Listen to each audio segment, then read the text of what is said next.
guys, in today's video I'm going to share with you one of my favorite go-to appetizers.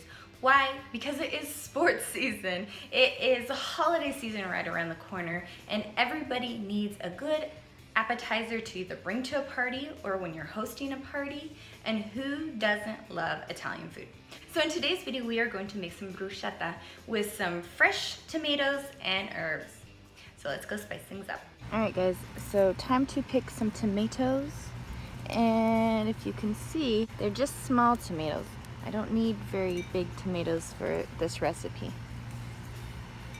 And if you can see, I have some pretty cool purple tomatoes, but they do change color, so they get kind of, I guess, yellow on the bottom.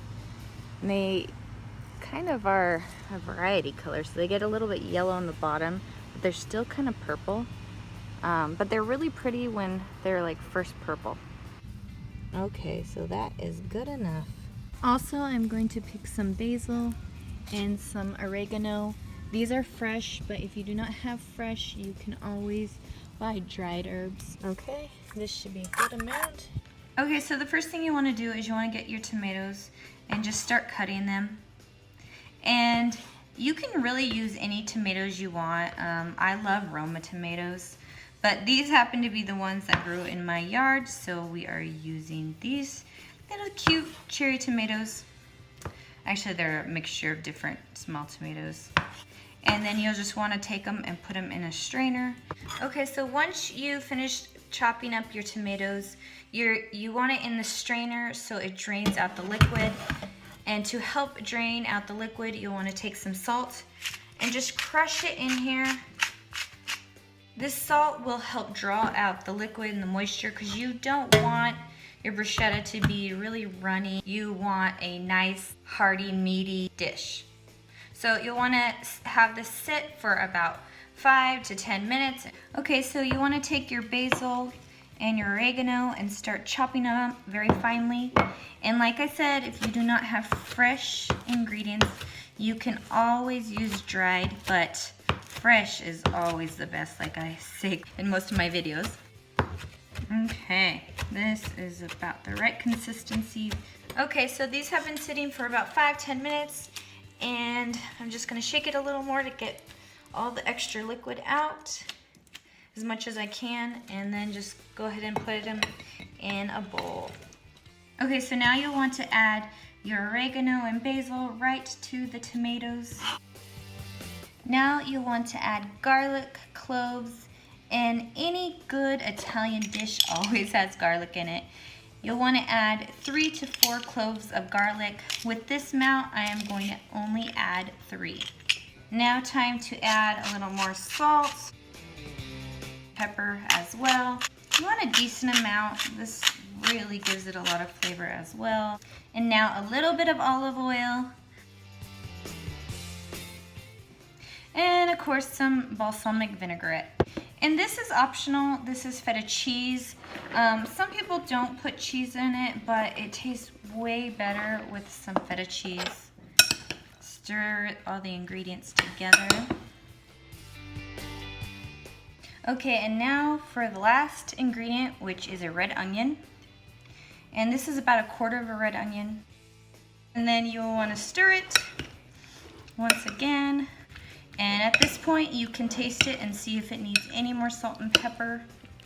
And now I'm just going to put the lid on and put it in the fridge for about 30 minutes to an hour. Next, you want to get Italian bread, and they do have some that is pre-sliced at the stores. And you'll just want to cut them in little slices. Okay, so that's about all I'm going to cut up. Okay, so now you want to get your Italian bread, and if you do not have Italian bread, you can always use French bread. And then you want to get some olive oil, and this is just a misto, and you'll just want to spray it on top of the bread. Now you want to take your Italian bread that you sliced and sprayed with olive oil, and put it in the oven, and you want to make sure you turned your oven to broil. And this is really key. You got to watch your bread so it doesn't burn. So you'll want to kind of just crack your oven open just like this to kind of watch it. And when it gets golden brown on top, it is done. Okay, let's check it. It has been cooking for about 5 minutes. It only takes about 5 minutes to cook these so that they are toasty. And this is what you are looking for. This is what you want it to look like. All right, so now we can take it out and start assembling it. Now everybody loves bruschetta, even my kids. It is so good. All right, and that's all there is to it.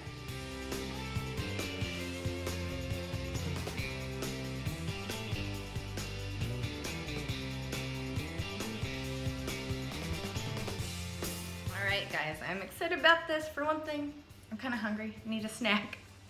But also I love the fresh ingredients. So let's give it a try.